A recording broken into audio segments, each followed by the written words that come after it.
2017 онд Монголын консерватор босоос хойш 2018-аас 19 оны хичээлийн жилд Монголын консерватор шинэ бүтцийн өөрчлөлт хийгдсэн байгаа. Үүний үднүүд бол Үндэсний хөгжлийн мэргэжлийн сургууль байгуулагдсан.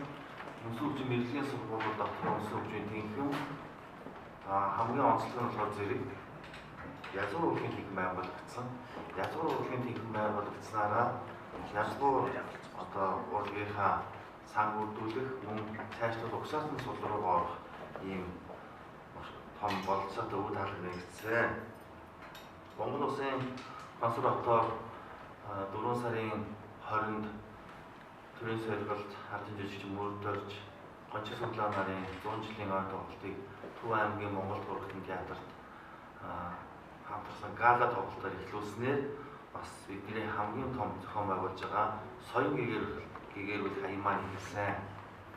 Ингээд одоо бид нар 5 сарын 14-ний талхлын тоглолтын дараагаар 5 сарын 16-нд баг хангаа дүүрэгт очиж бас баг хангаа дүүргийн оюутан сурагчид мөн ард иргэдэд тайлбар тоглолт, соён гэгэрүүл урлагийн тухай үндсэн ойлголтуудыг хүний хүндлэх тухай юм ойлголтуудыг өгсөн тайлбар тоглолтуудыг хийнэ. Бид нар бол энэ соён гэгэрүүл хаяна Төв аймгаас эхлүүлсэн. Төв аймгаас эхлүүлсний дараагаар алсагсан 3 дөрвөөс эхлэе гэсэн анхныхаа тоглолтыг бол баг хангаа дөрвөөс эхэлнэ. 5 сарын 20-нд гаргаад бид нар налах дүүрэгт очиж болсон тайлбар тоглолтоо хийн.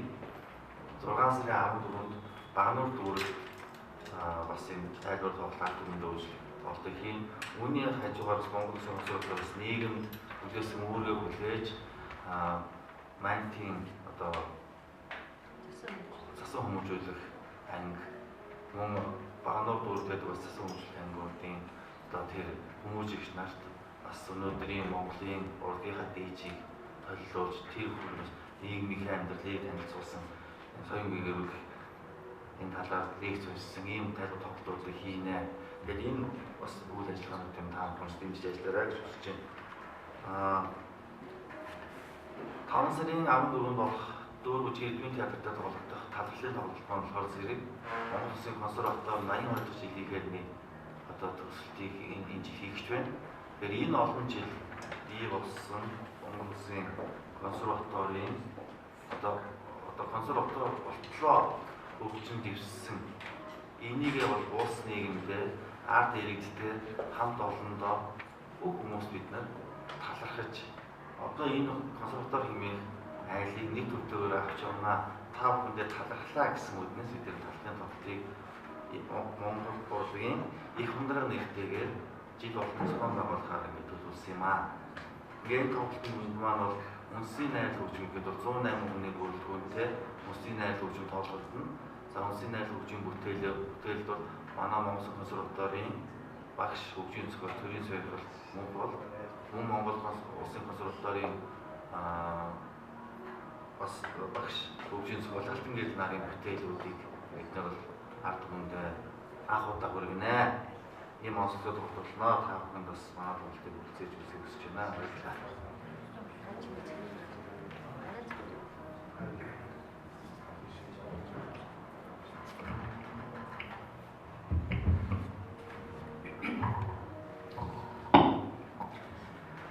Сайн байцгаана та бүхэнд өнөөдрийн мэндийг дэвшүүлье. Тэгээд урлагийн хундраг талхлын тоглолтын хүрээнд сонгодог хөгжмийн мэргэжлээс тиймүүдээс маш их олон үйл ажиллагаануудыг явуулж байгаа нэгжлийн хүрээнд. За сонгодог хөгжмийн мэргэжлийн сургуулиас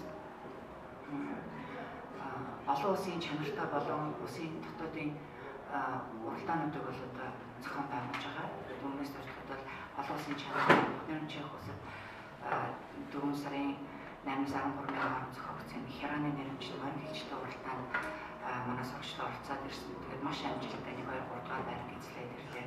За сая бас Чих улсад зохиогдсон Касяны нэрмжлэг 5 сарын 1-ээс 4-ний хооронд зохиогдсон Касяны нэрмжлэг хэлжтэй уралдаанд бас сая багш сурагчид маань оролцоод бас бүгд 1-2-3 дугаар байранд оролцоод ирлээ.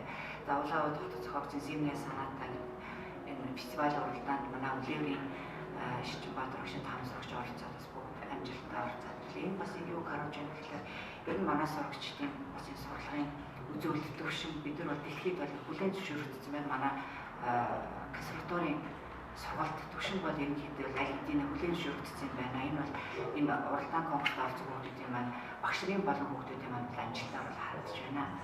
За тэгээд үүнээс гадна бид нар мэдээж бас энэ урлагийн контракт тоглолтын хүрээнд олон сайхан ажлуудыг зохион байгуулж байгаа эрдэм шинжилгээний баг болон салбар сургуулийн за оюутнуудын дунд манай Сумдаг шүүмжлэлийн сургууль нийт 550 гаруй оюутан сурагч суралцж байна.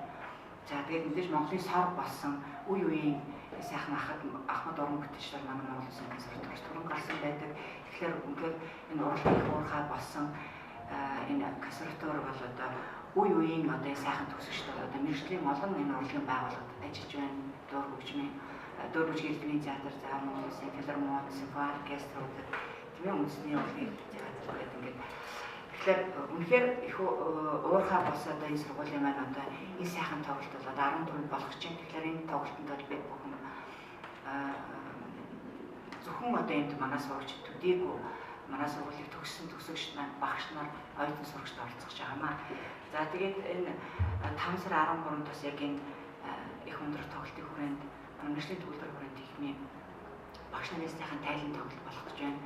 За үүнээс гадна мэдээж Сумдаг хөгжмийн мэргэжлийн сургууль олон багш нар ажиллаж байгаа олон багш нарын олон сурагчдын бие даасан уран бүтээлийн тайлан тоглолтод Монгол Улсын филармоны тайзнаар болон одоо манай Монгол Улсын консерваторийн АБ зааланд бол одоо өдөр болгон одоо концертууд бол араас орж байна.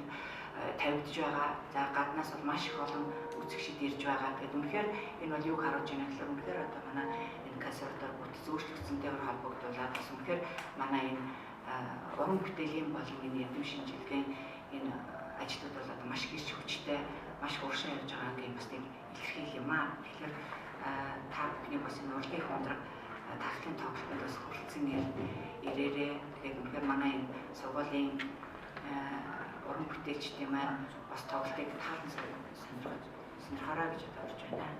Баярлалаа. За баярлалаа сэтгүүлчтэй. Тэгэхэд одоо саяын ингээд ярьсан сэдвүүдээр илүү онцлоод одоо наривчилж асуухаар зүйлүүд байна уу? Эсвэл энэ стенд найзууд манай багш нартай манай захирлуудтай бас онцолж яриа авах уу? Та бүхний өсөлтийг сонсож байна.